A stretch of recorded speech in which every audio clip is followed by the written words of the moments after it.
Halo Sobat WK, apa kabar semuanya? Kembali lagi di sini dengan saya, Joanita. Kita akan berbincang dalam program Sapa Dokter.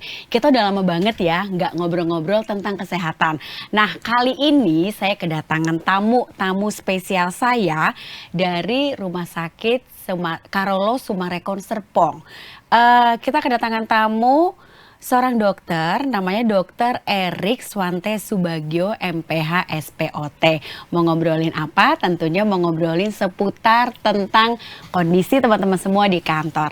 Siapa yang di sini kalau kerja atau pulang kerja atau bahkan begitu sampai kantor tiba-tiba langsung sakit punggung. Nah, atau biasa dikenal sekarang tuh teman-teman bilangnya tuh back pain gitu ya, back pain. Nah, banyak nih gensi-gensi juga yang bilang, kok aku gampang back pain-nya, gampang sakit punggung.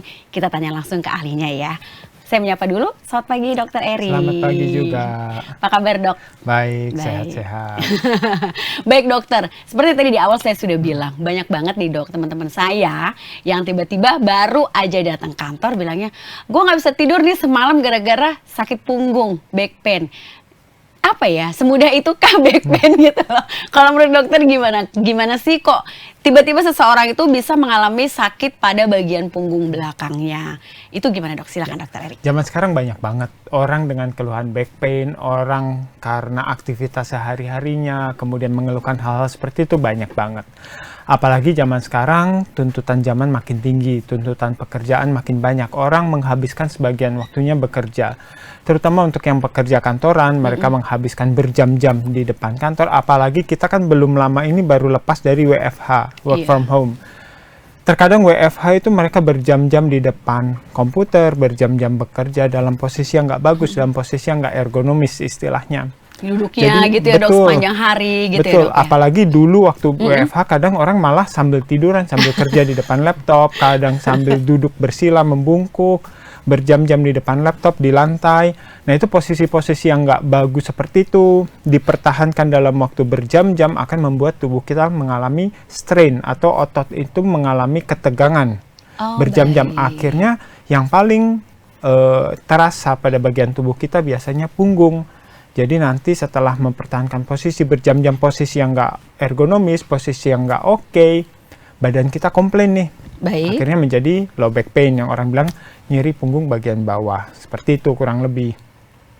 Baik dokter, kemudian kalau misalnya nih dok, itu kan tadi dokter menyebutkan atau menjelaskan tentang penyebabnya gitu ya.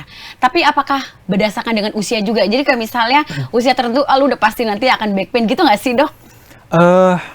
Usia nggak terlalu berpengaruh, walaupun memang sebetulnya semakin kita bertambah usia, kemampuan otot, kemampuan tubuh kita menyesuaikan terhadap perubahan posisi, menyesuaikan dalam posisi yang tidak nyaman. Semakin kita nambah usia, tentu saja kemampuan itu berubah.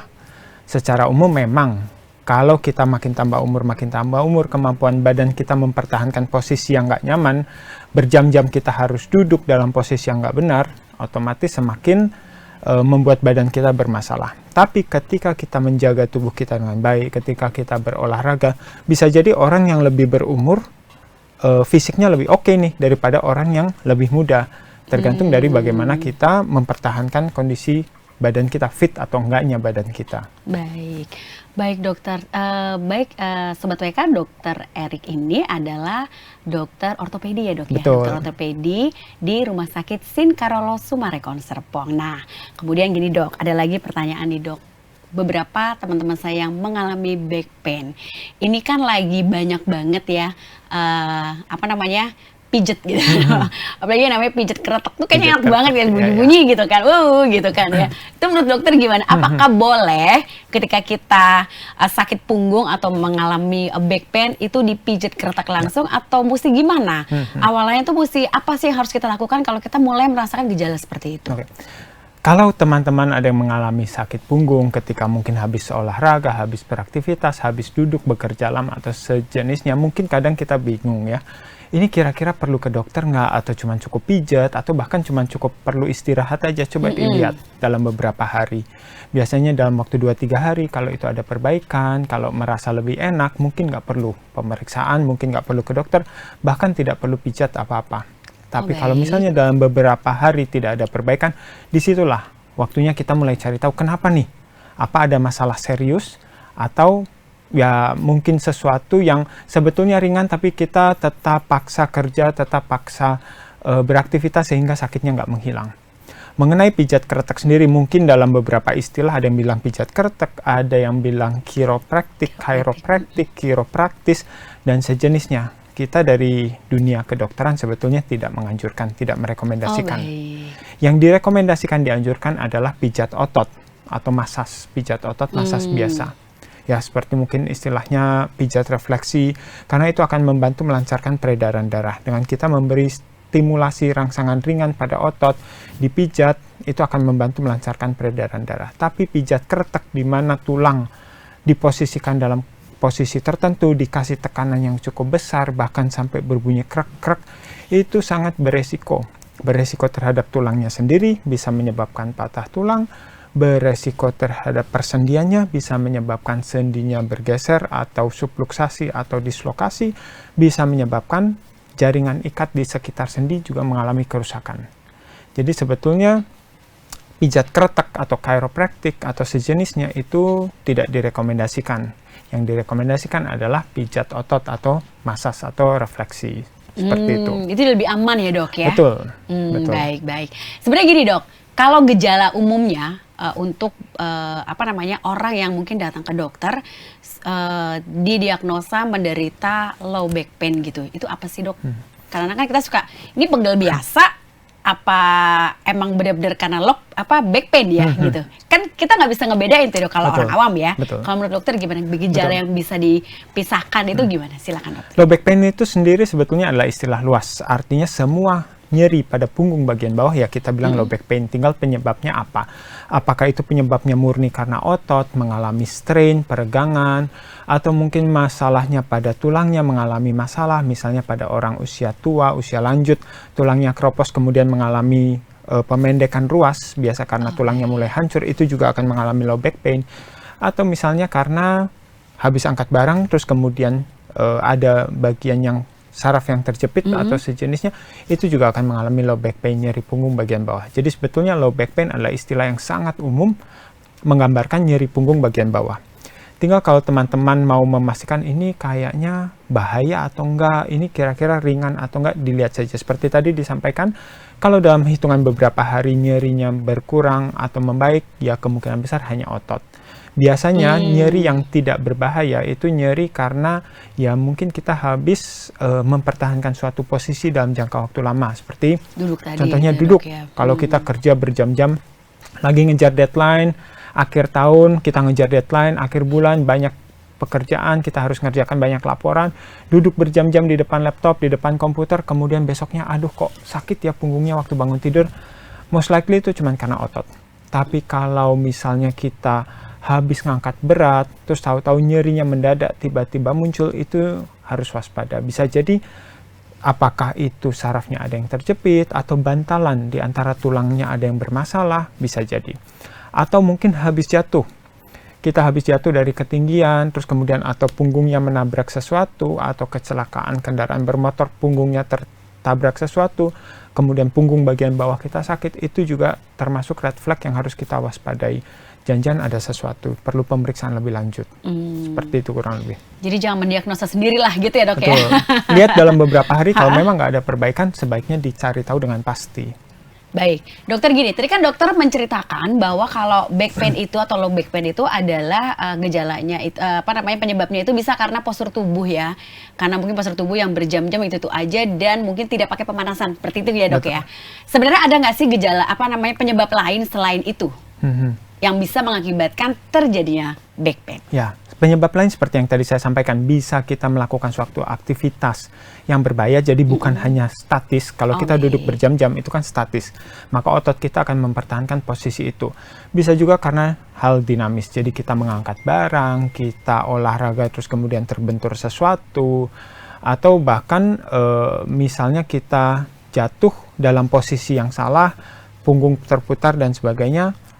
Kemudian kita mengalami nyeri punggung bagian bawah, juga bisa penyebabnya banyak sebetulnya. Jadi jangan sepelekan jatuh berarti ya dok. Betul, ya? betul. Kadang-kadang kan sebenarnya, aduh jatuh doang, ya sakit sih tapi mungkin hilang gitu ya. Betul. Ternyata efeknya sebegitu besar ya Betul. dok. Kalau ya? dalam beberapa hari nggak ada perbaikan, nggak menghilang, Sebaiknya- sebaiknya dicari tahu dengan pasti ada masalah serius atau enggak. Nah, bagi Sobat WK, kalau misalnya nih yang baru aja jatuh body ya, bukan jatuh kenapa-napa. Jadi kalau misalnya dalam beberapa hari ada rasa sakit di bagian punggung terutama dan nggak hilang-hilang, silahkan ya bisa datang ke Rumah Sakit Sin Carlos Sumarekon Serpong. Nanti ketemunya sama Dokter Erik pasti ya. Pertanyaannya selanjutnya adalah ketika sudah datang ke Dokter Erik, nanti itu diapain aja sih? Rangkaian pemeriksaan itu seperti apa? Dokter bisa ceritain nggak? Baik. Kita selalu memiliki suatu prosedur standar, di mana ketika orang datang dengan masalah apapun, pasti tetap pertama akan kita lakukan anamnesis, yang artinya kita tanya, apa sih masalahnya, kenapa bisa terjadi, sejak kapan itu terjadi, ada nggak masalah lain yang timbul bersamaan dengan itu, ada penyebab-penyebab lain, ada penyakit keturunan dan sebagainya, itu kita gali cerita. Anamnesis itu seperti proses wawancara. Baik. Bisa pendek, bisa singkat, bisa juga panjang, tergantung dari kondisi dan kebutuhan. Setelah anamnesis atau pemeriksaan tanya jawab ini, kita biasanya melakukan pemeriksaan fisik. Pemeriksaan fisik dimulai ketika pasien kita masuk ke dalam ruangan. Atau mungkin kalau di IGD ketika pertama kita melihat pasien. Pertama kita melihat pasien masuk ke ruangan, pasien jalan terpincang, itu kita sudah mulai amati, oh ini pasti ada something wrong, pasti ada sesuatu salah, kok jalannya seperti ini, kaki kirinya nyeret misalnya, oh kemungkinan masalahnya ada di kaki kiri atau di punggung yang sarafnya berfungsi untuk bertanggung jawab untuk kaki kiri misalnya. Dari ketika berjalan kita sudah harus mempunyai pemahaman, oh ini ada suatu kondisi tertentu nggak yang nanti berkaitan dengan informasi yang kita dapat dari anamnesis. Pemeriksaan fisik ini kita lakukan tergantung kebutuhan. Kalau untuk daerah punggung biasanya kita melakukan juga serangkaian tes untuk saraf. Jadi bukan hanya tulang punggung yang kita cuma tulangnya evaluasi. aja ya dok ya? Betul, karena di tulang punggung kita berjalan saraf besar yang sangat penting, ya saraf spinal. Itu kita lakukan evaluasi tiap-tiap segmen sarafnya atau daerah yang terkait dengan keluhan, kita lakukan evaluasi. Baik itu fungsi saraf untuk anggota gerak ataupun fungsi saraf untuk perasa, itu kita evaluasi. Terkadang dalam beberapa kasus kita perlu evaluasi fungsi saraf lainnya, misalnya saraf otonom ya, saraf berkaitan dengan fungsi pengaturan keringat, saraf berkaitan dengan fungsi refleks dan sebagainya, itu perlu kita evaluasi. Setelah kita dapat pemahaman dari kedua hal ini, dari proses tanya jawab dan pemeriksaan fisik, kita memiliki gambaran kira-kira kondisinya kenapa sih kira-kira. Ada serangkaian kecurigaan. Oh ini kayaknya ini ataupun ini. Untuk memastikan kondisinya kita lakukan pemeriksaan penunjang. Pemeriksaan penunjang bisa ronsen, bisa pemeriksaan CT scan, bisa pemeriksaan MRI, bisa pemeriksaan PET scan, bisa pemeriksaan macam-macam banyak. Atau mungkin ultrasound dan sejenisnya. Tergantung kondisi awalnya tadi ya dok. Betul. Ya. Dan ini apa gitu ya betul. dok? Dan ini adalah serangkaian proses yang berjalan sesuai alur. Jadi artinya kalau kita datang lihat orang langsung kita pemeriksaan ronsen, sebetulnya proses ini nggak sesuai. Kenapa? Karena nanti kita miss. Artinya misalnya orang datang dengan keluhan sakit punggung. Oke, langsung ronsen tanpa ditanya kenapa sih sakit punggungnya, tanpa diperiksa bagian mana punggungnya, kita bilang oke, langsung ronsen. Jangan-jangan nanti salah nih, yang sakit punggung bawah kita ronsennya punggung atas. Atau misalnya dia cerita dia sakit punggung karena jatuh dari lantai 5 misalnya. Ternyata jatuhnya posisi berdiri, jangan-jangan kakinya ada sesuatu, ada patah tulang di kaki kita cuman lakukan pemeriksaan ronsen. Jadi proses ini adalah suatu rangkaian proses yang tidak bisa dipisahkan satu sama lain. Setelah kita mendapat hasil pemeriksaan penunjang, kita punya data ronsen, kita mungkin punya data MRI, baru kita bisa membuat diagnosis. Baru kita bisa bilang, oh ini pastinya kan masalahnya pada pasien ini misalnya ada saraf kejepit di nomor sekian. Sehingga kita baru bisa menentukan treatment. Next plan-nya mau diapakan nih? Karena saraf terjepit seperti ini mau diapakan? Oh, cuman perlu fisioterapi. Oh, misalnya hanya minum obat dan istirahat. Atau mungkin dalam kondisi parah, kondisi yang lebih serius, oh perlu operasi atau tindakan tertentu. Seperti itu kurang lebih. Baik, Sobat WK udah bisa ini ya, dengar sendiri tadi dari Dokter Erik itu begitu detailnya Dokter Erik. kalau kita datang nggak cuma sekedar ya silakan ronsen gitu ya dok. Ya, Tapi kan betul. mesti ditanya dulu penyebabnya Betul. apa gitu ya dok.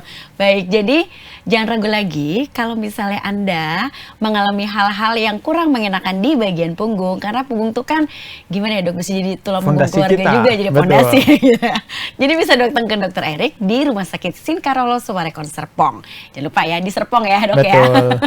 Ketemu dengan Dokter Erik langsung. Nanti rangkaian pemeriksaannya tadi Dokter Erik sudah menyebutkan. Dan saat ini ada nggak sih dok tips dari dokter kira-kira bagi kami para pekerja ini supaya tidak kena back pain, itu sarannya seperti apa? Apakah sebelum masuk kantor duduk harus pemanasan dulu? Pemanasan itu kayak apa gitu? Silakan Ya. dokter. Oke, jadi untuk kita semua golongan umur, baik itu muda, tua, yang aktivitas mayoritasnya aktivitas kantor, banyak menghabiskan waktu duduk di depan komputer, di depan meja, jangan lupa tetap aktif secara fisik. Artinya apa? Di luar jam kerja kita juga tetap harus olahraga. Karena dengan kita berolahraga, kita membangun fondasi yang bagus untuk tubuh yang sehat. Dengan tubuh yang sehat, otot-otot yang kuat, kita duduk berjam-jam, otomatis badan kita lebih tahan terhadap posisi-posisi yang kurang nyaman. Itu yang pertama. Kedua, pastikan area kita, area tempat duduk kita, area tempat bekerja kita, itu sesuai dengan prinsip-prinsip ergonomi dalam kerja. Posisi meja, posisi kursi, tinggi meja, kemudian jarak antara mata ke komputer, mata ke layar, cara kita duduk dan sejenisnya, itu sesuai dengan prinsip-prinsip ergonomi sehingga tidak menimbulkan masalah, tidak menimbulkan cedera. Walaupun cuma duduk ternyata bisa cedera gitu. Kita walaupun cuma duduk berjam-jam, tulang punggung kita, otot di punggung kita juga bisa cedera. Jadi tetap perhatikan ergonomi dalam bekerja. Yang ketiga, jangan lupa, jangan menghabiskan waktu terlalu lama kita hanya duduk dan bekerja. Pastikan kita melakukan stretching atau peregangan pada anggota tubuh kita. Secara simple, kita duduk 20 menit, kita stretching 20 detik. Secara simple kurang lebih seperti itu. Tiap 20 menit berarti ya dok Kurang ya? lebih. Kita Baik. lakukan stretching 20 detik. Itu bukan hal yang susah dan sangat simple, sangat cepat. Kita bisa hanya gerakan punggung kiri kanan, kita miringkan kanan kiri, atau kita berdiri sejenak, muter, ngambil minum, kembali duduk, itu sudah stretching lumayan. Jangan kita lupa, kita bekerja 3 jam nonstop di depan komputer, posisi badan miring, dijamin besoknya sakit semua. Stretchingnya boleh kalau misalnya agak banyak pergi ke kantin dulu gitu. Kalau ya, itu Dok. menghilang Jajan tuh, bukan dulu. stretching tuh jadinya. Ya. Baik, dokter, satu lagi terakhir nih pertanyaan. Kira-kira kalau misalnya untuk low back pain ini, adakah tindakan khusus kalau misalnya sudah parah di Rumah Sakit Carlos Sumarekon Serpong sendiri itu ada nggak sih dok? Oke, Silakan dok. untuk low back pain, modalitas penanganan kita ada macam-macam di Rumah Sakit Sinkarolus. Kita tadi sudah disampaikan, kita bisa mulai dari pemberian obat-obatan, kita bisa pemberian fisioterapi. Kalau dalam kondisi-kondisi parah, mungkin memerlukan ahli bedah khusus tulang belakang. Di Rumah Sakit Sinkarolus Sumarekon kebetulan saat ini belum ada. Tapi kebanyakan pasien yang datang ke kita, kebanyakan belum pada kondisi seperti itu. Dan kebanyakan pada pasien-pasien yang datang di kita di Rumah Sakit Sinkarolus Sumarekon Serpong hanya membutuhkan obat atau fisioterapi. Jadi siapa tahu kondisinya tidak terlalu parah, hanya membutuhkan fisioterapi, silahkan datang ke rumah sakit kami. Baik, terima kasih Dokter Erik untuk ulasannya dan penjelasannya buat kita Sama-sama. semuanya. Jadi Sobat WK, jangan lupa ya tadi pesan Dokter Erik setiap 20 menit sekali kita mesti stretching. Gitu ya dok ya? Betul. Biar apa? Biar nggak low back pain makin parah. Betul. Dan jangan mendiagnosa sendiri ya dok. Kalau Ya. misalnya tiba-tiba udah berasa punggung-punggungnya sakit atau gimana, ya kalau ya harusnya sih kalau sudah beberapa hari silakan datang ke Rumah Sakit Sinkarolus Sumarekon Serpong salah satunya ya, atau bisa ke rumah sakit terdekat di lokasi dekat tempat tinggal atau dekat kantor Anda. Terima kasih sudah menyimak kami berdua di sini dan kita ketemu lagi minggu depan dalam tema dan bahasan yang berbeda. Terima kasih dan sampai jumpa.